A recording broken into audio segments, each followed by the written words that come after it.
네, 저번 주 오후 예배에서는 우리가 드디어 시내산에서 이스라엘 백성들과 하나님의 언약이 공식적으로 체결되는 그 장면을 보았습니다. 그래서 이전까지는 하나님과 이스라엘은 아브라함과 언약을 맺고 이삭과 언약을 맺고 또 야곱과 언약을 맺었던 그런 개인적인 차원에서 민족의 소망을 주며 맺어왔던 언약이었어요. 그래서 내가 너를 창대하게 하리라, 너의 민족을 하늘의 별과 같이 땅의 모래같이 그렇게 번성시키리라. 이런 약속들을 아브라함에게 주셨고 이삭에게 이어갔고 야곱에게도 이어갔습니다. 그리고 그렇게 그 언약을 하나님 신실하게 이어가기 위해서 430년 동안 이스라엘 백성들을 애굽 안에서 보호하시며 번성시키신 거예요. 그때 하나님은 이스라엘 백성들을 바로 가나안으로 들여보내지 않으셨습니다. 왜냐하면 그때 가나안은 죄가 강성할 때예요. 그래서 왜 가나안 땅에 들여보내지 않느냐? 아직 그들의 죄악에 관영하지 않았기 때문에. 그러니까 관영하지 않다는 것은 죄악이 덜했다가 아니라 죄악이 너무 심한데 아직 하나님이 기회를 주시는 아직 기회의 시간이 조금 더 남아있다라고 하는 거예요. 그래서 왜 그 안에 들여보내지 않았습니까? 그들의 죄악에 물들어 버릴까 봐. 그래서 가나안 땅으로 들여보내지 않고 애굽이라고 하는 지경 안에서 고센 땅을 따로 분리시키셔서 거기서 번성케 하신 거예요. 그래서 비록 노예의 삶을 살았지만, 그래서 그런 삶이 좀 불행한 삶이라고 보여질 수 있지만 시각을 넓게 보면 하나님이 이스라엘 백성들을 가나안의 우상들의 소굴에서 지켜내신 거예요. 무슨 말씀인지 이해되십니까? 그러니까 그것이 어떻게 보면 복이죠. 그래서 하나님은 한 민족을 이룰 수 있을 만큼의 숫자로 이스라엘을 번성시켜 놓으셨어요. 이제 민족을 이룰 수 있는 수준으로. 그리고 모세를 통하여 그 이스라엘을 애굽의 노예 신분에서 구원시켜서 광야로 데리고 나간 겁니다. 아직 약속의 땅 가나안 땅에 들어가지 않았어요. 그래서 시내산에서 이제 도착할 무렵에 하나님이 모세를 불러서 언약을 맺을 수 있도록 준비시키시고, 그리고 백성들에게 십계명과 모든 율법들을 선포하게 하시고, 이스라엘 백성들은 우리가 그 말씀을 다 지키겠습니다 동의하게 하시고, 그 다음에 그 모든 규례를 두루마리에 다 기록하게 하시면서 말하자면 언약서를 만드셨고, 다시금 그것을 이스라엘 백성들에게 선포했고, 이스라엘 백성들은 다 지키겠습니다 동의했어요. 그러니까 선포와 화답이 이루어진 거예요. 그래서 이스라엘의 지도자들을 시내산 중턱으로 모세와 함께 불러 올리셨죠. 그리고 하나님은 하나님의 어떤 영광의 현상들을 그들이 눈으로 바라보며 그 앞에서 하나님 앞에서 먹고 마시면서 언약이 정식적으로 체결됐고, 그로 인해서 이제 그것을 기뻐하면서 교제하는 그런 당시의 문화가 반영된 식사, 하나님 앞에서 먹고 마셨더라. 이러므로 결국 하나님과 이스라엘 백성들의 어떤 국가의 입장에서 공식적인 언약이 이제 체결됐고, 하나님은 이스라엘의 주인이 되셨어요. 그들을 보호하고 지키고 먹이고 입히시는 그 책임이 하나님이 스스로 자신에게 부여하신 거예요. 그리고 이스라엘 백성들은 종속자가 되어서 하나님, 주인 되신 하나님의 모든 계명들을 스스로 지키며 굴복해야 하는 그런 책임과 의무가 주어진 겁니다. 그렇게 살기만 하면 주인 되신 하나님이 이스라엘을 보호하고 입히고 먹이고 하시는 거죠. 그래서 그 뒤로 나중에 가보시면 이스라엘 백성들 앞에 이렇게 나아가는 말씀이 있어요. 광야 40년의 기간을 너희들이 돌아가면서 줄인 적이 있느냐? 아픈 적이 있느냐? 의복이 헤어진 적이 있느냐? 놀라운 거죠. 광야 40년의 세월을 지나면서 어른이고 아이고 한 명도 아파서 죽은 자가 없었단 말이에요. 하나님 지키신 거예요. 그렇죠? 아이 셋만 키워도 병원에 들락날락할 일이 한두 번이 아닌데 200만 명이 넘는 그 인원이 광야의 그 지저분한 광야를, 물도 제대로 없는 광야를 40년을 유랑하며 살 때에 아픈 자가 없었어요. 옷이 뭐 많았겠습니까? 근데 옷이 헤어진 적이 없어요. 그게 무엇에 대한 증거예요? 하나님이 언약 체결의 주인으로서 그들에게 책임을 다했다라고 하는 것. 지켜내시고 보호하셨다는 증거가 이미 그들의 삶의 40년의 역사 속에 다 녹아 있는 거예요. 이스라엘 백성은 종속자로서의 자기들의 의무와 책임을 제대로 지켜내지 못했지만 그게 하나님의 신실하심이죠. 오전에도 그 말씀드렸잖아요. 행함과 진실함으로 사랑하라. 우리에게 하시는 요구였지만 이미 요구하시기 전에 하나님은 수천 년의 역사 속에서 우리에게 진짜 하나님의 사랑, 행함과 진실함의 사랑을 우리에게 나타내 보이셨고 지금도 보여주고 계시고 앞으로도 그렇게 행해 주실 거예요. 예수 그리스도로 인하여 완성됐고 성령 하나님으로 인해 우리는 그 사실을 깨달아가고 있습니다. 그 역사는 이미 이때도 동일하게 적용되고 있었단 말이에요. 그렇게 해서 그 체결이 다 끝난 후에 하나님은 모세를 다시 이제 시내산으로 홀로 또 불러내십니다. 이유는 오늘 25장 그 12절에 보시면 여호와께서 24장 12절 보시면 여호와께서 모세에게 이르시되 너는 산에 올라 내게로 와서 거기 있으라. 네가 그들을 가르치도록 내가 율법과 계명을 친히 기록한 돌판을 네게 주리라. 사실은 이 돌판을 받아 이스라엘 백성들 앞에 내려와서 돌판을 보여주고 거기서 하나님의 영광을 선포할 때 사실은 언약은 그때 완성되는 거예요. 계약, 이 언약은요. 물론 이 앞에 완성이 된 거지만. 그래서 그 돌판을 주시려고 하나님이 모세를 불러내셨습니다. 그리고 이 돌판만을 주시는 것이 아니라 그들과 함께 동행하기 위하여 그들 가운데 늘 임재하고 하여 계시기 위하여 성막 건립에 대한 말씀을 모세에게 주시는 거예요. 근데 그래서 7일 동안 그 말씀, 그 계명과 돌판을 받기 위해서 시내산에 올라 6일 동안을 그 하나님이 임재하시는 현상은 구름과 함께 있습니다. 예. 여담이지만 우리가 마지막 날에 예수님이 구름 타고 오시리라 자꾸 이렇게 찬송 부르니까 우리 이미지는 뭐예요? 예수님이 손오공처럼 구름 타고 와 하고 막 군둥 타고 오듯이 이렇게 올 걸 상상한단 말이에요. 그거 아니에요. 원문으로 보면 구름과 함께 오시는 거예요. 당시의 구름이라는 것은 신에 임재하신 현현의 현상입니다. 그러니까 구름을 타고 오는 것이 아니라 하나님이 임재하실 때 구름이 쫙 들이워서 아주 신비한 모습들이 일어나는 거예요. 하나님이 예수님이 다시 올 때 그렇게 신의 임재 현상과 함께 온다는 얘기지 구름 타고 오니까 구름 위에 딱 서가지고 막 그림처럼 그렇게 쫙 내려오는 그런 것 너무 상상하지 마십시오. 그런 걸 어떤 형상화한 그림이 있지만 꼭 그렇게 오시는 건 아닙니다. 이처럼 구름은 이 모세가 있을 때 구름은요 그냥 쫙 드리워져 있는 거예요. 신비할 정도로 그 앞에 모세가 딱 하나님의 부르심을 받고 올라가서 6일을 기다립니다. 항상 하나님은요 자신의 일을 할 때 기다림이라는 시간을 줘요. 일을 시키시는 게 하나의 목적이 아니라 하나님의 뜻을 생각하고 바라보고 기다리는 이런 시간들을 항상 줘요. 그래서 6일 동안을 모세가 거기서 기다립니다. 그리고 7일째에 비로소 하나님의 부름을 받고 그 구름 속으로 들어가는 거예요. 구름이라는 건 뭐예요? 아까 말씀드린 하나님의 임재 현상이죠. 그러니까 하나님을 만나러 하나님이 임재하신 아무나 들어갈 수 있는 그 현상 안으로 쭉 들어간 거죠. 하나님의 부르심을 받고. 교회나 성도나 목회자냐 늘 이 중심이 있어야 돼요. 내가 하고 싶은 것, 내가 하나님께 드리고 싶은 것, 내 열심 이걸 하나님이 원하시는 것이 아니라요. 하나님이 부르실 때까지 기다리게 하시고 그 부르심에 응답하여 예 하고 따라가는 것. 이 자세가 늘 있어야 돼요. 모세 하나님 불렀다고 네 갈게요. 구름이네 저 속에 계시겠지 쑥 들어간 게 아니란 말이에요. 그 앞에서 차분히 하나님의 부르심이 있을 때까지 기다리는 거예요. 앞서가시면 안 돼요. 한 템포 천천히 가셔야 돼요. 부르시기 전에 예전에 가장 지혜로운 종이 뭐냐 그러면 뭐예요? 주인이 말하기 전에 알아서 하는 것. 그렇죠? 그게 보통 주인이 원하는 거잖아요. 군에서도 야, 꼭 이걸 알아? 말로 해야지 알아? 기본만 해. 군에서 가장 힘든 건 기본이에요. 맨날 자기 기준으로 기본만 하래. 열심히 한다고 하면 지가 뭐 잘났다고 앞서가네 맞고 안 하면 기본도 못하네 또 맞고 잘해도 맞고 못해도 맞고 그래서 군대에 가면 정설이 뭐냐면 보통만 해라. 근데 그 보통이요 되게 어려워요. 어디까지가 보통인지 몰라요. 어디까지가 기본인지도 모르겠어요. 예. 선임자 마음이 기준이에요. 마음이 기본. 그거 아주 맞추기가 힘듭니다. 하나님보다 앞서가지 않게. 근데 우리 하나님은 그렇게 기준이 없으신 분이 아니란 말이에요. 부르실 때까지 기다리고 일하게 하실 때까지 기다릴 줄 아는 그 자세. 그래서 부르실 때 이해하고 순종할 수 있는 자세. 하게 하실 때 저 못해라고 빼지 않고 네 주의 힘 의지하여 제가 합니다라고 나아가는 자세. 모세가 지금 그 자세예요. 6일 동안을 기다리고 7일째 부름에 의해서 들어가서 거기에 40주야를 금식하며 하나님과 만나 하나님의 음성을 듣고 보여주시는 것을 보게 됩니다. 그때 보여주시는 게 뭐냐? 성막 건립에 가는 거예요. 근데 25장부터 창세기 40장까지가 총 20장이잖아요. 아니, 총 15장이잖아요. 그렇죠? 16장, 15장.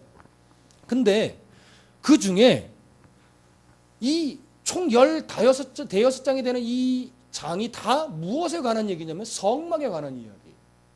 그 중에서도 25장부터 31장은 성막을 이렇게 제작하라라고 모세에게 알려주신 거예요.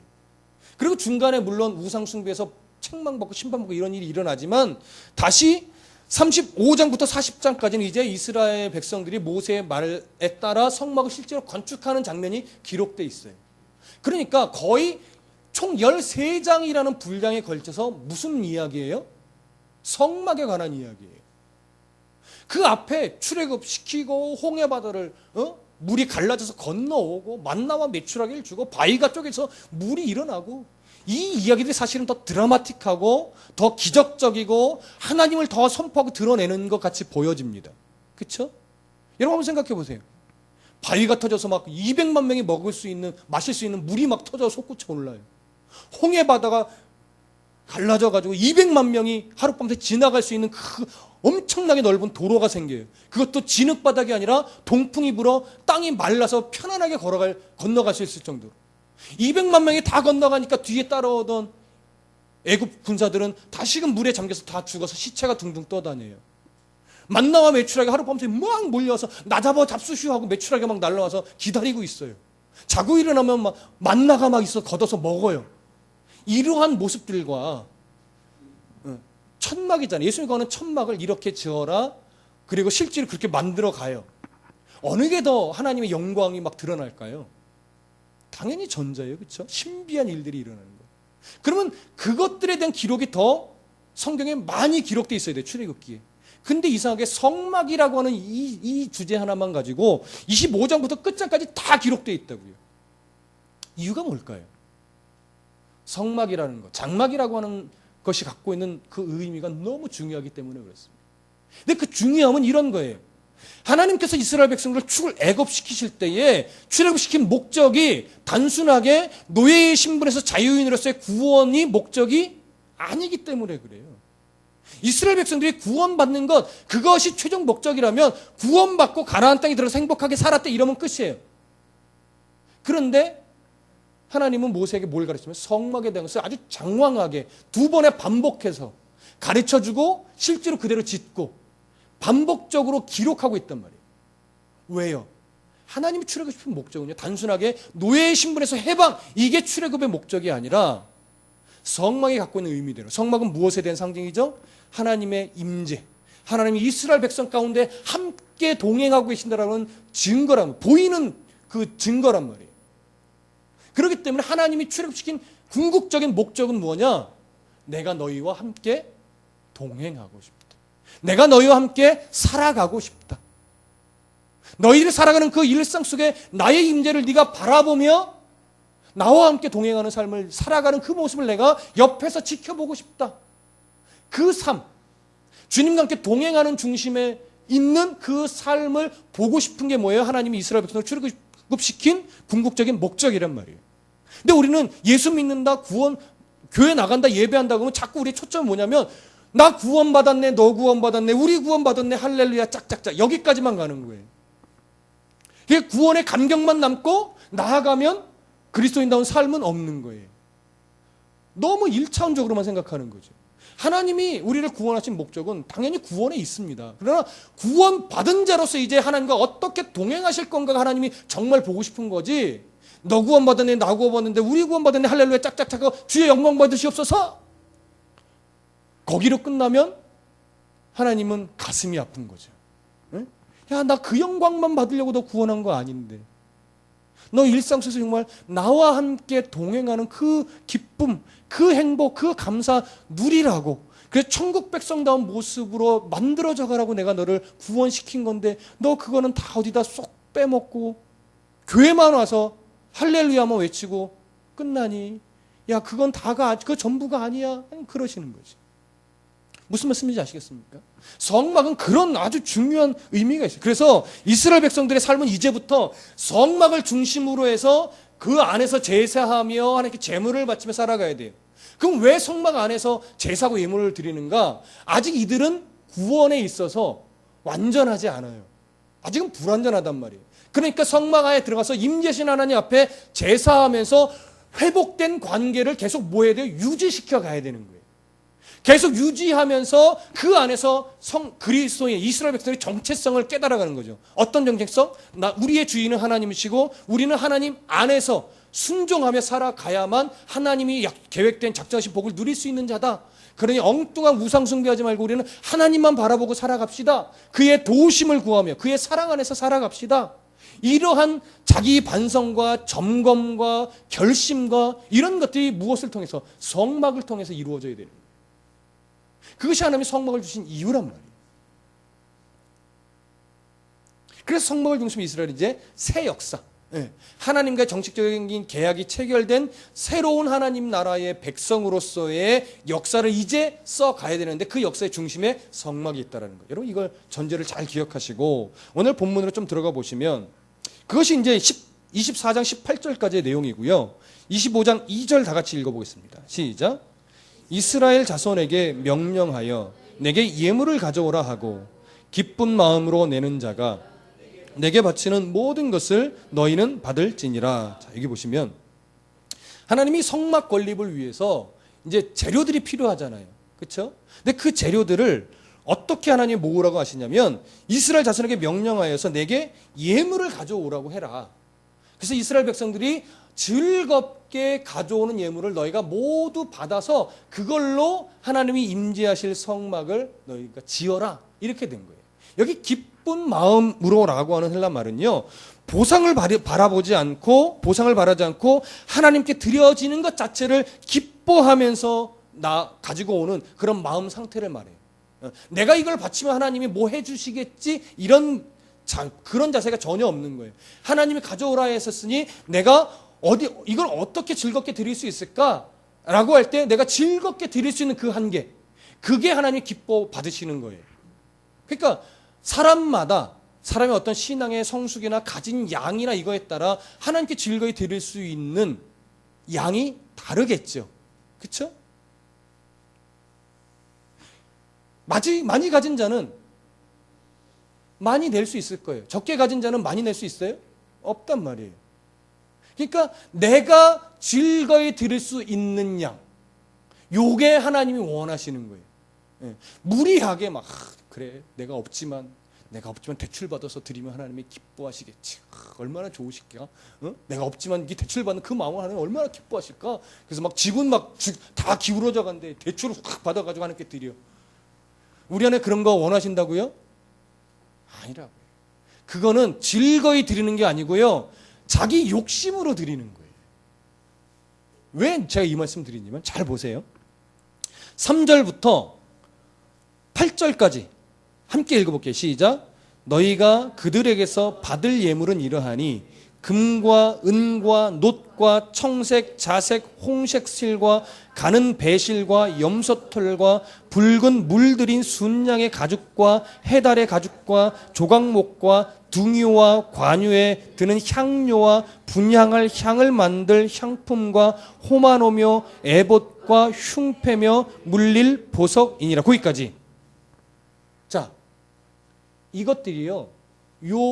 이미 하나님이 예물로 받을 만한 목록이 정해졌죠. 아무거나 드린다고 받는 것이 아니라 이미 무엇을 하나님께 가져와야 될지가 하나님이 정해 놓으신 거예요. 그것을 있는 사람들은 가져오라 이거예요. 근데 보세요. 잘 생각해 보시면 지금 이스라엘 백성들 손에 이러한 것들, 금, 은, 놋, 청색, 자색, 홍색, 실, 배실, 염소털, 그 다음에 순양의 가죽, 해달의 가죽, 조각목은 아카시아 나무를 말합니다.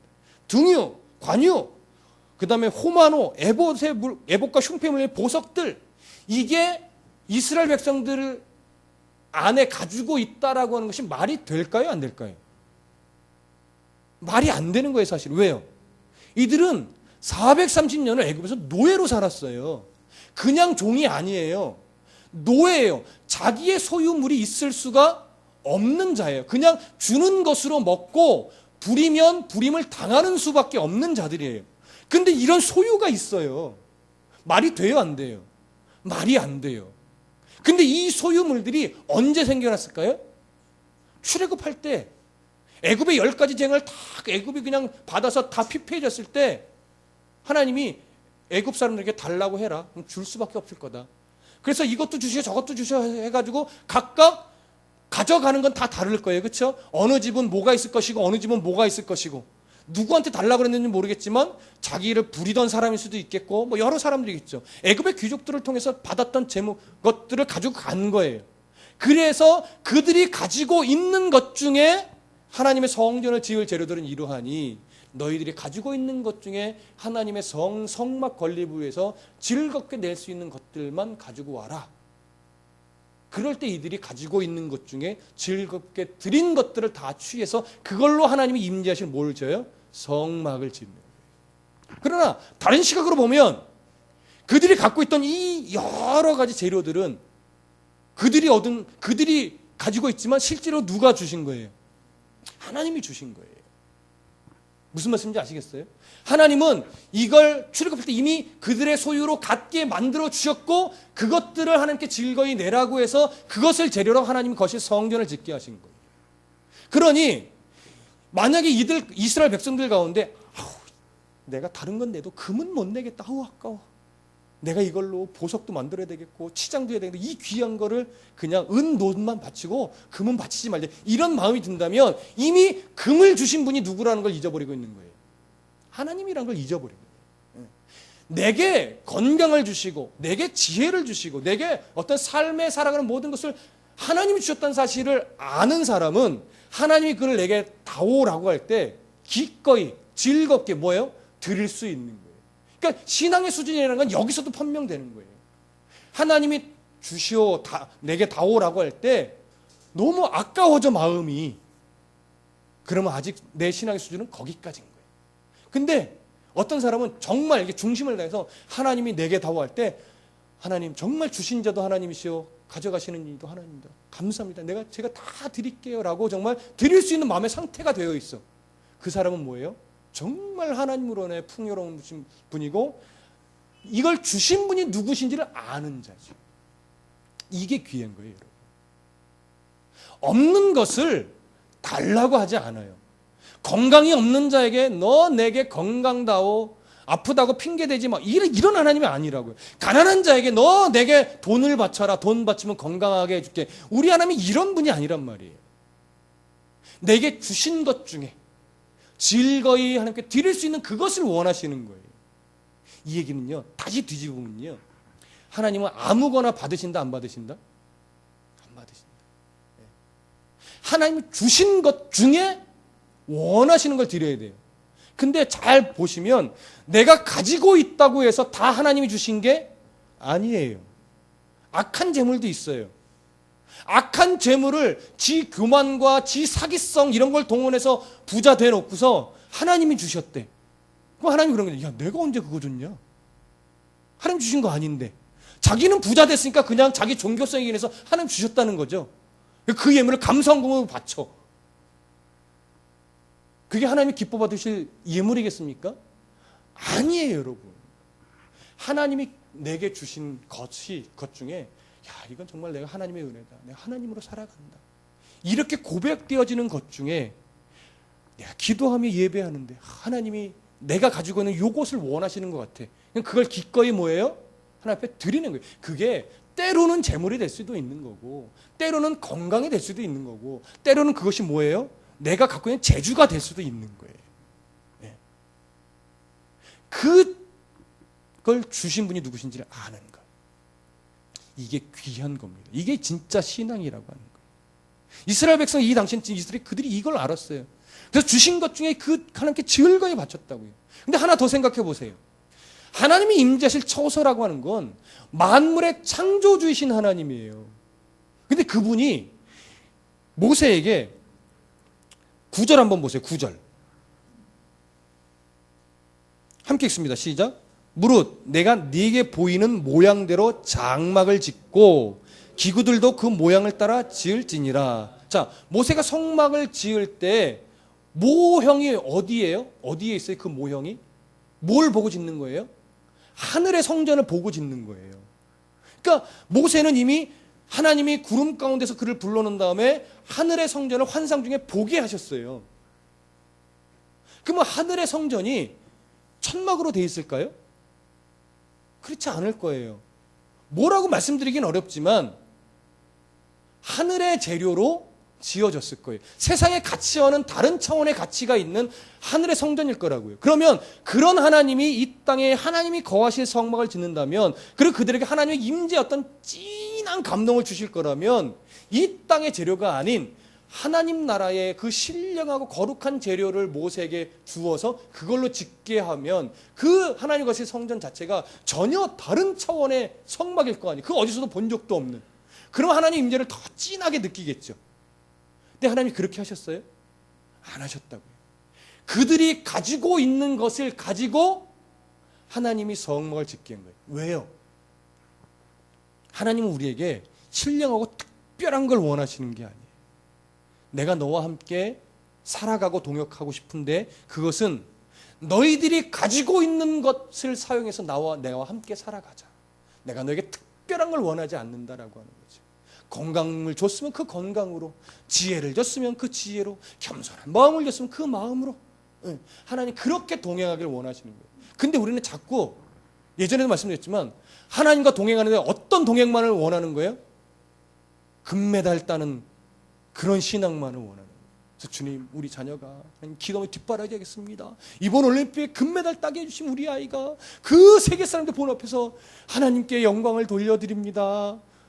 이러면서 막 그런 영광을 돌리는 자녀만 되기를 원하는 거죠. 하나님 그런 금메달 원하실까요? 그런 금메달 주시기도 하지만 하나님이 정말 원하시는 것은 금메달 땄어요, 할렐루야, 이거를 원하는 게 아니라 하나님이 정말 원하는 것은 그냥 네가 살아가는 그 자리에서 나를 신뢰하며 나와 함께 살아가자.